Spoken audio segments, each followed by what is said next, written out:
We encounter stories of these scams all the time, and often we do have to tell people the chance of you getting your money back is so slim to none. The chance of these guys ever being caught is so slim to none, but you're catching them now. We are, not all of them, but we are catching them. Last year, in 2018, the department as a whole made one person in every U.S. Attorney's Office the Elder Justice Coordinator.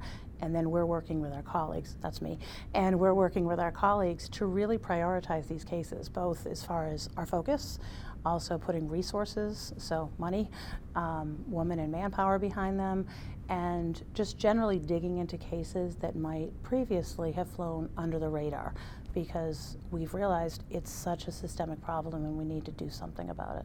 Why would they have flown under the radar before? I think a few reasons. One, oftentimes people would look at these cases as, oh, this is a case where somebody lost $100. Mm-hmm. We have another case where somebody has lost $30,000.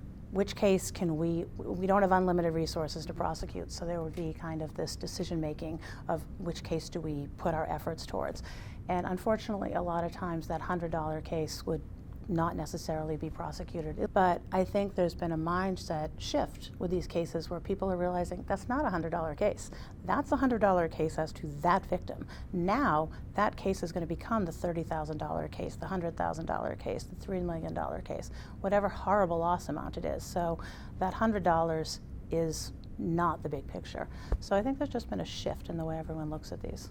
Why is the elderly community a little bit more of a target in a lot of these scams?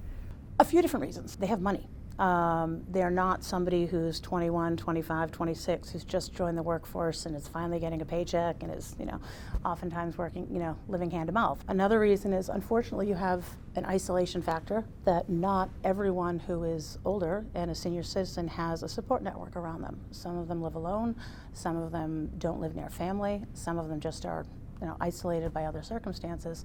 So the scammers will look at somebody like that and think, oh, they're easy pickings. Broadly speaking, how difficult is it to trace the money? We can certainly follow the trace of the money or the path of the money within the country if we can identify bank accounts.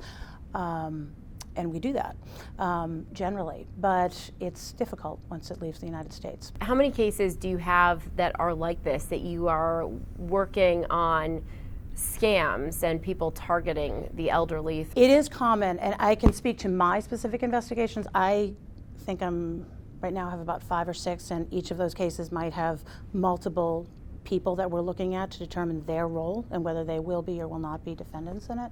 But there's colleagues of mine who are doing these cases, so I'm not the only person in the office. We're not here just to do the prosecutions. We are also trying to be there to do outreach. Just alert people. Yeah. Be a little bit more vigilant. Yeah, and also just let them know they're not alone. They're not the only person this is happening to, so don't be afraid of it. Don't be shameful about it. If you made a mistake and you send somebody $100, don't make it worse. Let us know so that we can, try and help you, but also help others.